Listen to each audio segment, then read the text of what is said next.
మీరు వచ్చిన కొత్తలో అమ్మా ఎలా ఉండేది ఇండస్ట్రీలో పరిస్థితి? మీ చాలా మంది ఉన్నారు సహగాయనీమణులతో చాలా మంది సింగర్స్. అప్పుడు నేలేలో పాడినప్పుడు తమిళ్ మొదట పాడింది నేను, కొంచెం చలంగే అని చెప్పి. సింగారవేలనే దేవ అది అసలు నన్ను అనుకోలే వాళ్ళు. పీలీల గారు చెప్పడం బట్టి నా దగ్గరకు వచ్చారు. ఇన్స్ట్రుమెంట్స్ వచ్చి violin, voice portion, tabla violin, తర్వాత డోలు, నాదస్వరం మొత్తం మొదటి నుంచి చివరి దాకా పాట అంతా ట్రాక్ తీశారనమాట. అది ఎవరి చేత పాడించాలి నేను విన్నది బాంబేకి కూడా తీసుకెళ్లారని లతా మంగేష్కర్ మైండ్లో పెట్టుకుని. మరి ఆవిడ పాడినందో నాకు తెలియదు, కానీ తీసుకెళ్ళే ప్రొడక్షన్ మేనేజర్ నా దగ్గర చెప్పాడు.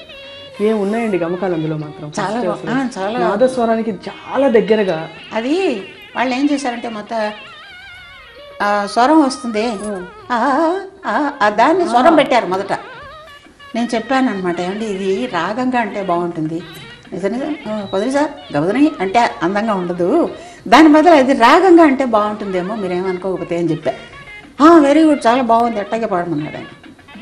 అందుకని అది రాగంగా పాడాను అనమాట. వాళ్ళు నువ్వేంటి చెప్పేది అనుకోకుండా వాళ్ళు దాన్ని బాగుంటుందని చెప్పి ఓకే చేశారు. అట్ట పాడాను. మొత్తం ఒక్కొక్కళ్ళు డైరెక్టరు, ప్రొడ్యూసర్ ఏంటి అందరూ, లిరిక్ రైటరు కూమా బాలసుబ్రహ్మణ్యం అని చెప్పి ఆయన, సుబ్బయ్య నాయుడు అందరూ పోయినారు. సావిత్రి పోయింది. ఆఖరికి ఈ మధ్య జమినీ గణేశన్ కూడా పోయినాడు. నేను ఒక్కదాన్ని ఉన్నా ఆ పాటకు సంబంధించి. మీరున్నారు, మీరందరూ కలిసి చేసిన ఆ పాట మాత్రం, ఆ పాట ఎప్పటికీ శాశ్వతం కదా. ఆ పాట ఎప్పటికీ బాగుంటుంది. తర్వాత డబ్బింగ్ చేశారు తెలుగులో. డబ్బింగ్ కూడా నన్ను పాడమన్నారు, పాడి. డబ్బింగ్ అయినా కూడా అది ఎంత హిట్ అయింది. ఆరుద్ర గారు చాలా బాగా రాశారు.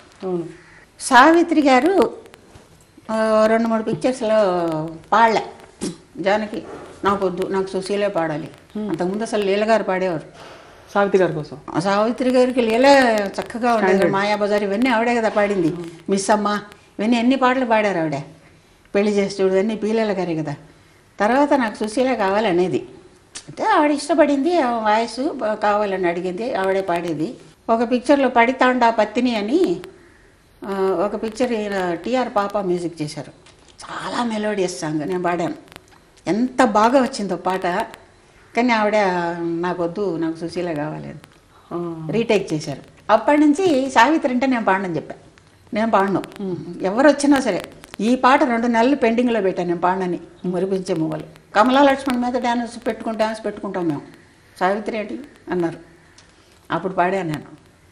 ఆఖరికి సావిత్రి యాక్ట్ చేసింది. మీరు ఆర్టిస్టులను బట్టి, హీరోయిన్లను బట్టి కూడా వాళ్ళ గొంతులో ఉంటాం, మాకేం తెలుసు. మాకు భగవంతుడు ఇచ్చింది. నేను నా సంగతి చెప్తున్నా, నాకు దేవుడు ఒక గొంతు ఇచ్చాడు, నా గొంతులో నేను పాడుకుంటా. ఎవరి గొంతు ఎవరికి. ఇప్పుడు ఘంటసాల గారు నాగేశ్వరరావుకి పాడారు, రామారావు గారికి పాడారు. మీరు పిక్చర్ చూడకుండా పాట ఏదన్నా ఒకటి పాట ప్లే చేస్తాను, ఎవరికి పాడారు నాడు చెప్పండి. ఇది నాగేశ్వరరావుకి, ఇది రామారావు చెప్పగలరా? చెప్పలేరు. ఆయన గొంతులో ఆయన పాడేవాడు. గొంతులు మార్చి పాడటం ఏం లేదు. ఇంకా బాలసుబ్రహ్మణ్యం కావాలని కొన్ని చోట్ల, మొత్తం పాట కాదు, కొన్ని చోట్ల కావాలని ఏదో గొంతు అట్ట చేస్తూ ఉంటాడు. అది కూడా అనవసరం. పిక్చర్లో చూసేప్పుడు వాళ్ళు పాడినట్టే ఉంటుంది.